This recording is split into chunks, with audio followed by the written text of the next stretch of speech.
Merhaba arkadaşlar, bugünkü ürünümüz hızlı yapıştırıcı ve konuğumuz Aquexceed 105 Universal hızlı yapıştırıcı. Hızlı yapıştırıcı nedir? Bir adet yapıştırıcı siyonaklat bazlı ve bir adet hızlandırıcı aktivatörden oluşan bir settir. İki komponentli bir üründür gördüğünüz gibi. Hangi yüzeylerde kullanılır? Akla gelebilecek her türlü yapı malzemesinde kullanılabilir. MDF, ahşap, sunta, kauçuk, birçok plastik, deri, cam, metal, mermer, çeşitli taş yüzeyler vesaire vesaire.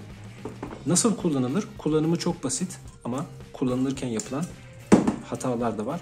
Onlardan bahsedeyim.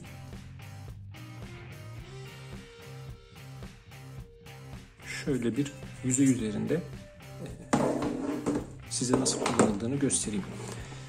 Bu ürünü kullanırken en çok yapılan hata önce yapıştırıcının sonra aerosölün uygulanmasıdır. Bu doğru değil. Önce aktivatör sprey, ondan sonra yapıştırıcı uygulanmalıdır. Tabi yapıştıracağımız iki tane yüzeyimiz var. Yüzeylerden birine aktivatörü, diğerine yapıştırıcıyı uygulayacağız. Her iki yüzeye de aynısını uygularsak yine hata yapmış oluruz. Aktivatörümüzü çalkalamıştık. Hangi yüzeye aktivatör, hangi yüzeye yapıştırıcıyı uygulayacağımız çok da önemli değil. Çünkü yapıştıracağımız yüzeyler birbirinin aynısı. İkisi de MDF. Eğer farklı yüzeyleri birbiriyle yapıştıracak olsaydık emici yüzeye aktivatörü uygulamamız gerekirdi. En doğru uygulama bu şekilde olur. Yani ahşap ve cam, ahşap ve metal, cam ve metal gibi farklı yapıştırma yüzeyleri kullanacaksanız orada aktivatörü ya da jeli nereye uyguladığınız önemli. Mümkün olduğunca aktivatörünüzü emici yüzeye uygulayın. Eğer yüzeylerin hiçbirisi emici değilse hangi komponenti hangi yüzeye uyguladığınız yine önemli değil. Aktivatörümü yüzeye uyguluyorum. Şöyle uygulayalım. Bunu biraz uzaklaştıralım.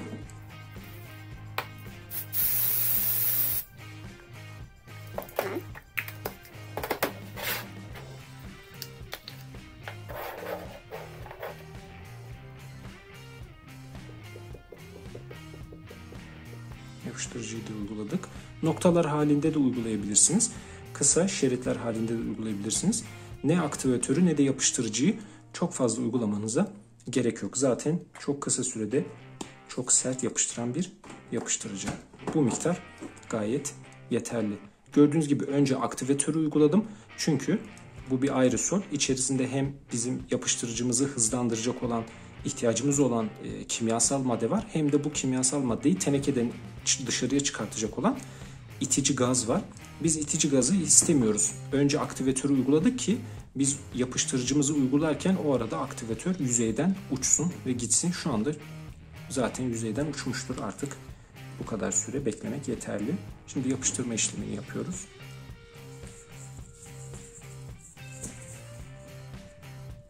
Yüzeyleri bir araya getirdikten sonra kuvvetlice 5-10 saniye kadar bastırıyoruz.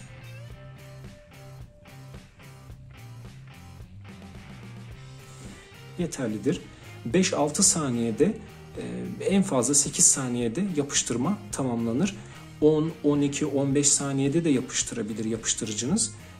Ya raf ömrü ilerlemiştir ya da ürünü uygun olmayan şartlarda depolamışsınızdır. Normalde ürünün kendisi 5 saniye içerisinde hızlıca yapıştırır. Eğer yapıştırmayı yanlış yaparsanız biraz önce anlattığım gibi yine 5 saniyede değil daha uzun bir sürede yapıştırır. Yapıştırma işleminde en çok yapılan hatalar her iki yüzeye de yapıştırıcının uygulanması, sonra üzerine aktivatörün uygulanması. Bu da kesinlikle çok yanlış. Çünkü siz yapıştırma işlemini yaptıktan sonra artık aktivatörün içeriye nüfuz etmesi çok zor.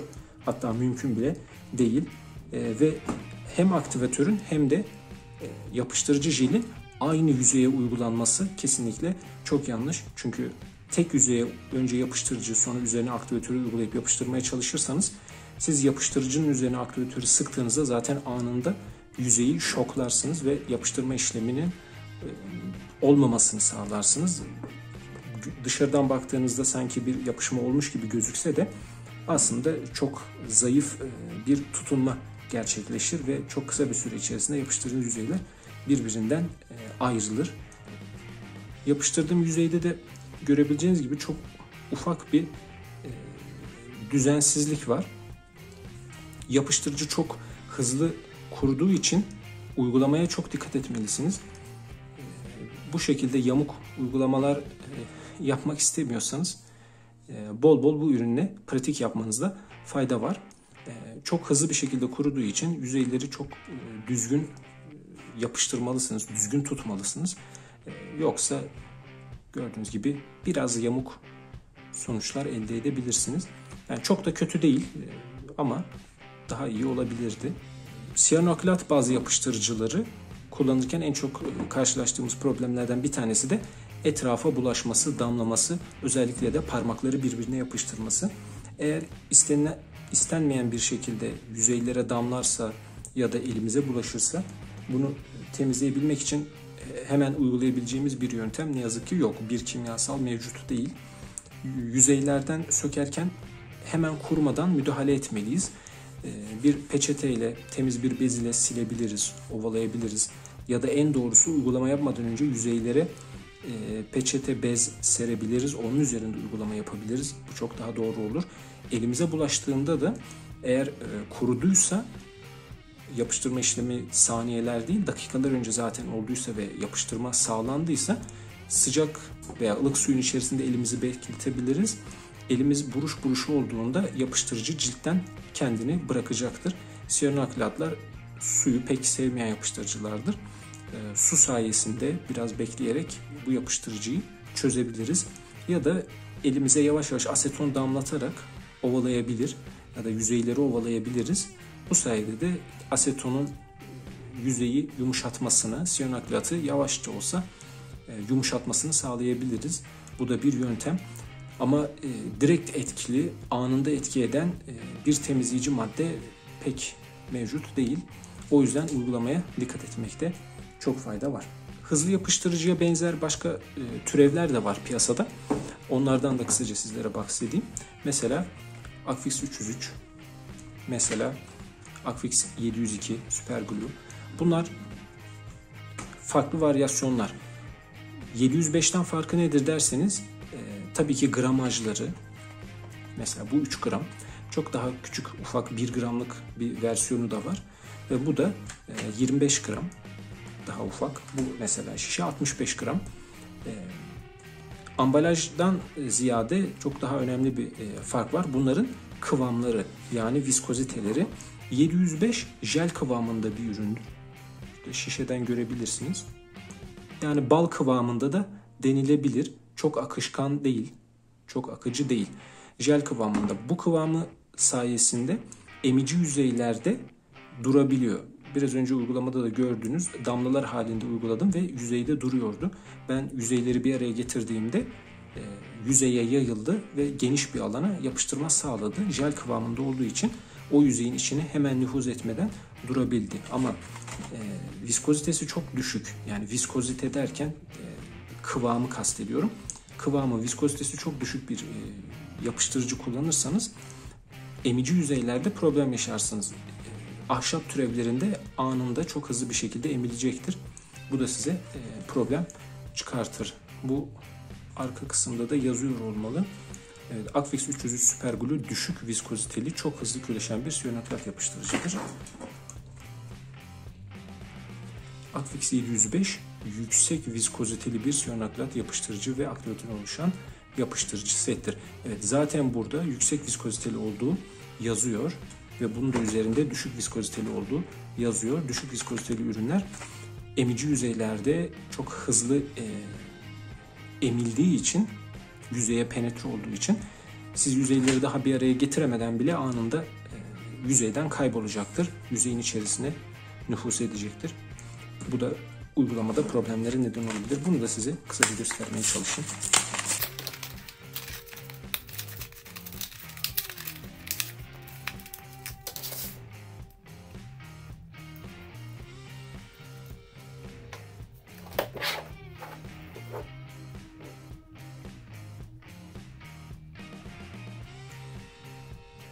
Gördüğünüz gibi yapıştırıcıyı uyguladığımda hemen kayboluyor.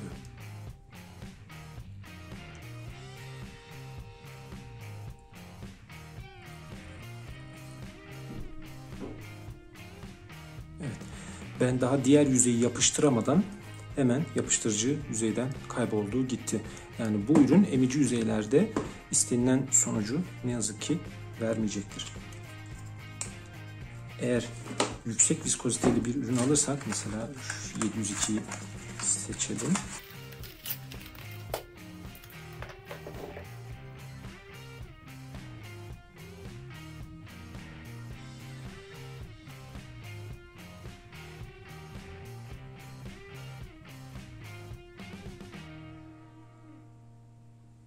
Evet. Gördüğünüz gibi yüzeyde duruyor.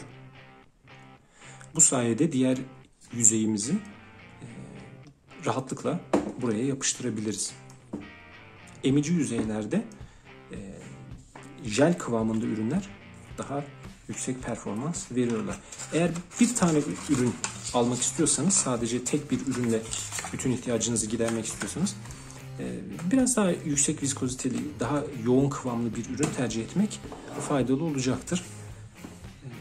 Bu ürünlerde tabii küçük ambalajları, düşük gramajları sayesinde pratik tamir işlemlerinde çok kullanışlı.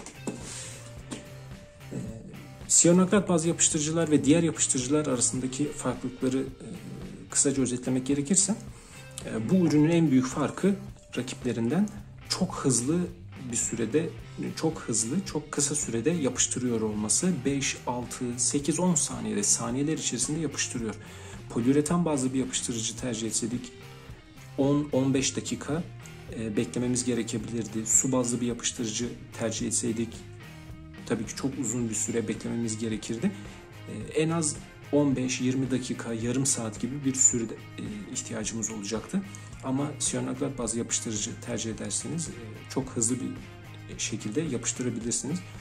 702 Superglue'nun da 303 Superglue'nun da yapıştırma hızları çok yüksek. Çok hızlı ve pratik bir şekilde yapıştırma sağlarlar. Ürünü aldık, kullandık. Depolarken dikkat etmemiz gereken hususlar var. Jelin kapağını sıkı sıkı kapatmalıyız. Aktivatörün de kapağını kapatmalıyız ve bu ürünleri serin, kuru yerlerde, güneş ışığından uzakta depolamalıyız. Ürünün raf ömrü uzun olsa da 1 yıl gibi, ürünün raf ömrü dolduktan sonra da bu ürünleri kullanabiliriz. Eğer güneş ışığı altında beklerse büyük ihtimalle jel kısmı sararacaktır. Rengi sarıya dönecektir. Buradan yanlış bir yerde depoladığımızı anlayabiliriz.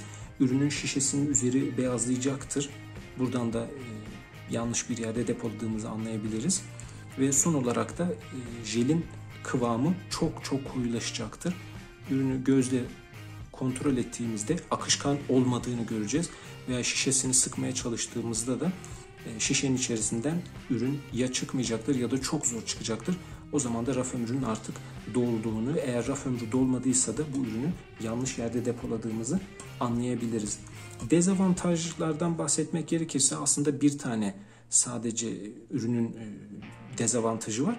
O da kuruduktan sonra kırılgan olması. Evet, ürün çok sert, sıkı bir şekilde yapıştırır. Kısa bir sürede yapıştırır ama kuruduktan sonra da kırılgandır, kırılmaya meyillidir.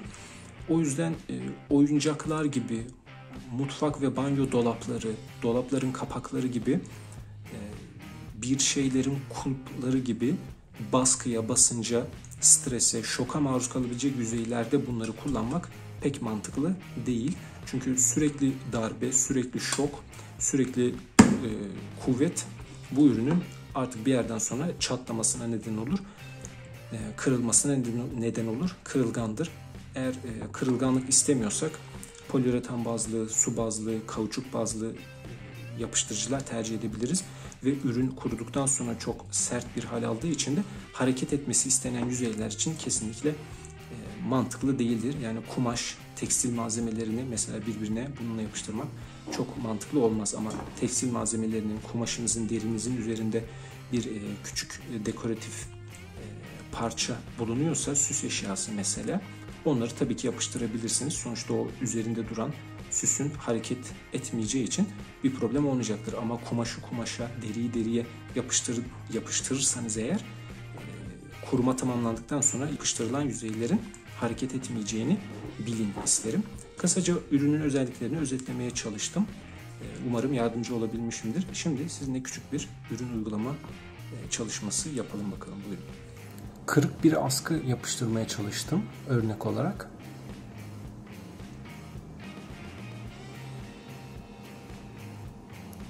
Tabii ki önce aktivatörü uygulamalıyız. Aktivatörü şiddetlice çalkalıyoruz. Yüzeye uyguluyoruz.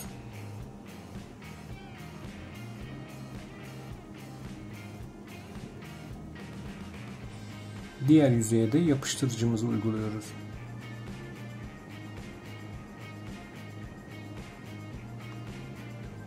Yüzeyleri düzgünce bir araya getirip 5 saniye kadar kuvvetlice bastırıyoruz. Ve yapıştırma işlemi tamamlanıyor. Tabii ki de yapıştırıcımızın kapağını kapatıyoruz. İşlem bu kadar. İzlediğiniz için çok teşekkürler.